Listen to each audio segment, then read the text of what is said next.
We will now move on to our information items, and the first information item is the framework for proposed refinements to high school attendance zone boundaries. Dr. Murphy.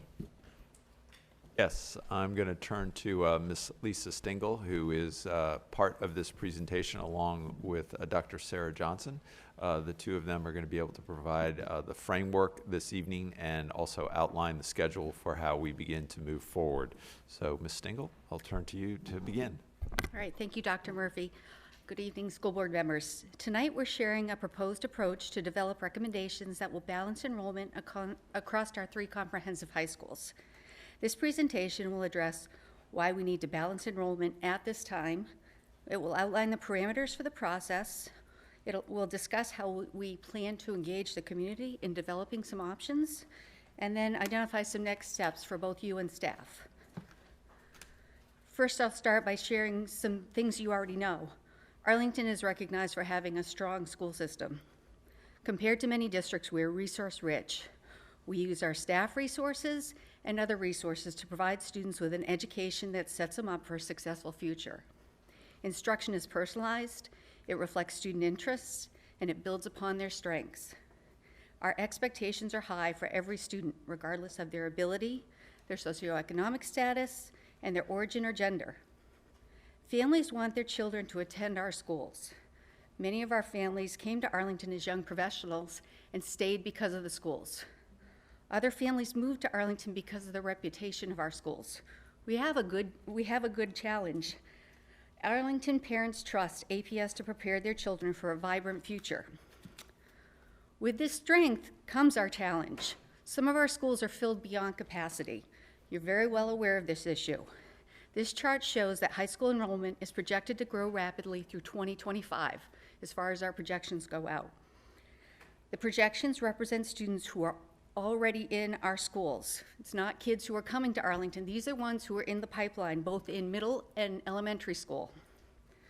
By 2020, high school enrollment is expected to increase by more than 25% beyond what it is today. And that was based on our last official count, September 30th of last year. In Arlington, we have a number of tools to address enrollment growth. Earlier this year, the school board adopted a CIP that is adding more seats for more students at our high schools. Another tool in our toolbox is boundary refinements. We can use this now to help better use the seats that we're adding in the near future. This boundary refinement process is designed to balance enrollment among the 3 comprehensive high schools and to better utilize the space that is available in the planned instructional changes that are coming, in the planned building changes that are coming. Many of us have seen the county's population projections, and we're expecting growth for a very long time. We'll be relying on the boundary process to help us continue to respond to these changes. This process is focused because we may need to revisit it again when we add 1,300 high school seats in 2022. Our process that we're recommending tonight was shaped by the APS boundary policy. The community conversations will include the following criteria within the discussions: efficiency, proximity to schools, stability, alignment, demographics, and contiguity. Based on school board conversations during the CIP process and in the summer work session, the following guidelines will shape this process.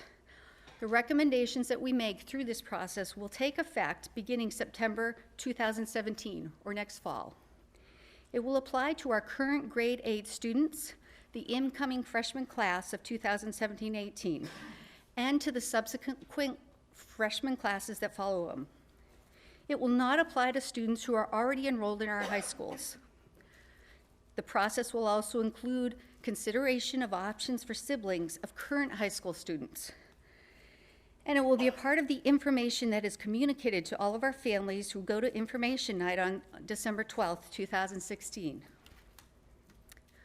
So now I'm going to turn this over to Dr. Sarah Johnson, who's going to share a proposal for engaging the community in the boundary refinement process. Good evening. So my name is Sarah Johnson, and I will be the lead facilitator managing the community engagement process. How about we use this slide? As you can see, we have a great cross section of folks who are working in APS to make this process possible. Lisa Stengel, who just spoke, is from Planning and Evaluation.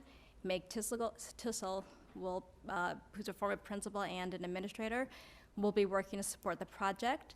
Linda Erdos will be handling communications. Zach Larnard and Lionel White will be providing support from facilities.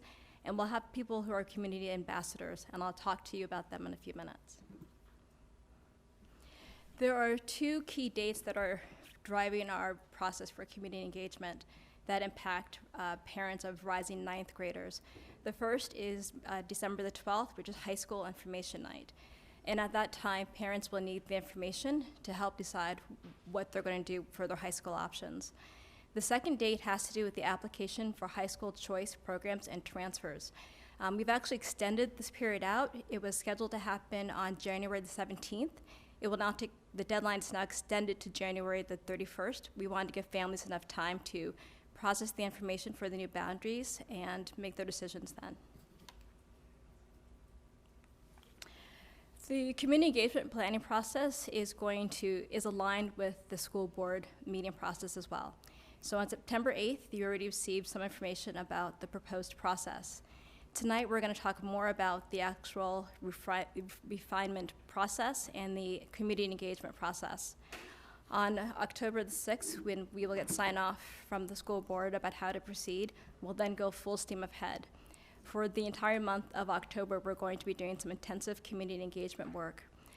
Based on all the feedback we receive, the staff will come back to the school board with recommendations on how to proceed with the refinements. There will be a public hearing on November the 15th where people can come in and weigh in on the policy recommendations. And on December the 1st, you will take action to decide how we proceed. Following the December 1st meeting, we will go ahead and prep all the materials for high school night. So participation and community engagement is really important to us in this process. And so we are going to make a lot of effort to reach as many people in as many ways as within that time frame that we have. So there are a couple of different ways we're going to do this. One is we're going to have a series of community meetings. There's a series of 5 meetings. The first 4 will have the same content. They will talk about the context for the refinement. They're going to talk about some tools we're using to get information, including an online tool as well as face-to-face interactions. Each meeting will also feature a tour of the school. So principals have already agreed to give tours for the community. And all of the meetings on weekdays, so on the 12th, the 17th, and the 19th, there will be a tour by the principals from 6:30 to 7 p.m., and then the meetings themselves will begin at 7 p.m. The meeting on Saturday will be in Spanish, and it will start at 10 a.m. I also want to mention that all of the community meetings will have simultaneous interpretation. For families who need language assistance, we're asking that they contact their principals or bilingual resource assistants, and they will get in contact with us, and we'll go from there. I want to tell you a few things about the online boundary tool. This is a tool that was used for the Discovery School boundary phase as well. It's a way of letting the public have a graphical sense in terms of what are the parameters for the refinement process. You'll actually be able to go online and make some adjustments to see exactly what are the parameters for refinement and what the outcomes will be based on certain decisions. This tool will go live on October the 12th and it closes on October the 24th. And at the various community meetings, we'll actually have iPads and laptops available for people who actually want to try the tool out while they're there. We're also going to have paper options as well, so that people who don't want to do it online can still participate in that process.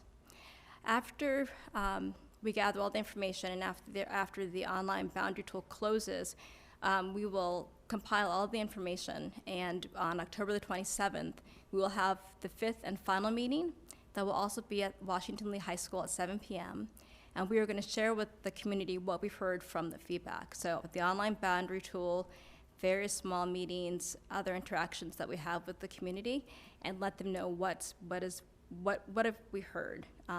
And the same information will also be available online. So people will see from beginning to end exactly how much community feedback was gathered and what the community actually said. At that time, we will also share some of our final recommendations that we're putting together. After the 27th, and we get more feedback, we will then submit recommendations to the board on November the 3rd.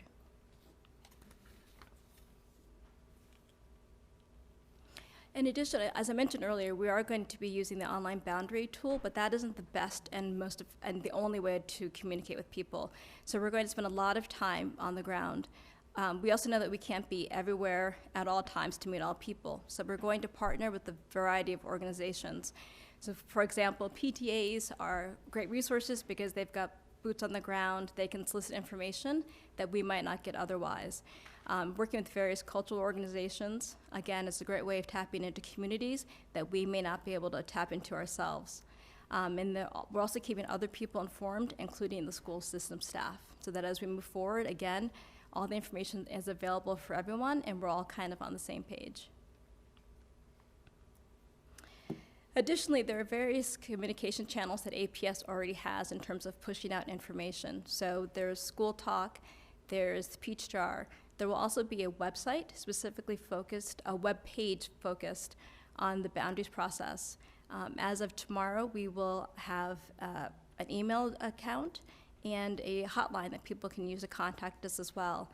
With the hotline, we actually will have it, you have an option of choosing either English or Spanish. So we want to, again, capture as much information as we can.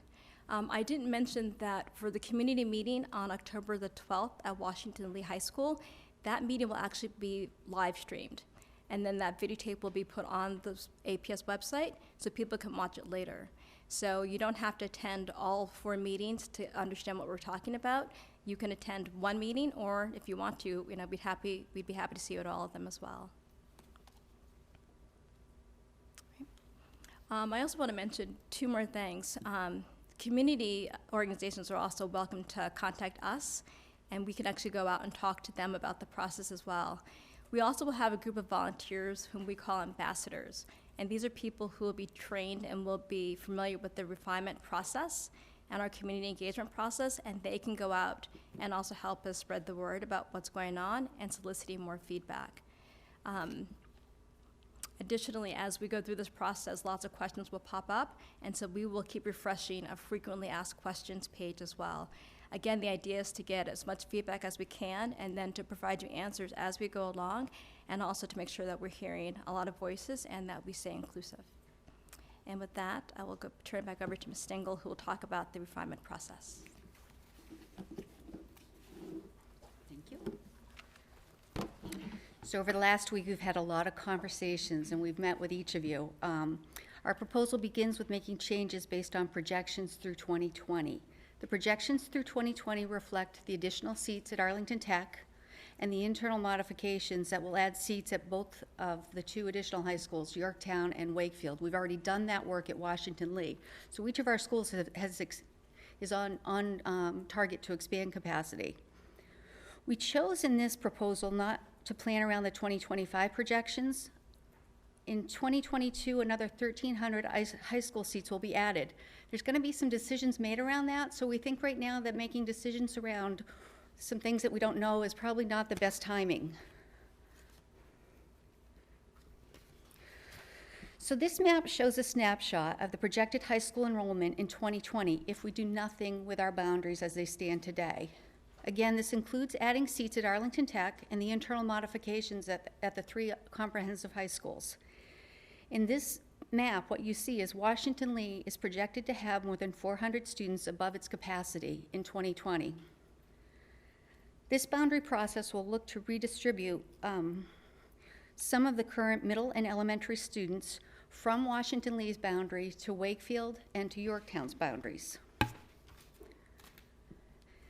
This map shows the boundaries that we're proposing to include in the community engagement process. The map is color-coded. If you're a high school football fan, you're probably familiar with what you're looking at here.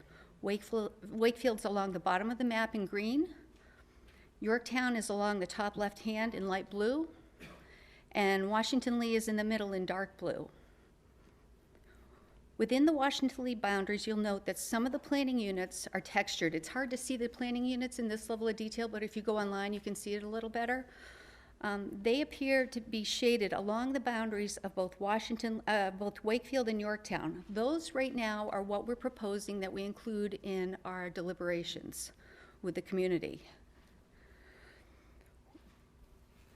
They include 46 planning units with more than 1,300 future high school students within those boundaries that are contiguous to the two schools. The process that we're recommending will move about 100 students per year for the next 4 years. In all, we expect about 400 current middle and elementary school students to be shifted to a different boundary. As we've discussed in our meetings, we need your feedback on a couple of items. First, we'd like to make sure tonight that you're comfortable with the schedule that Dr. Johnson just presented. We want to start publicizing that information so that everybody who wants to participate can participate and knows about it early.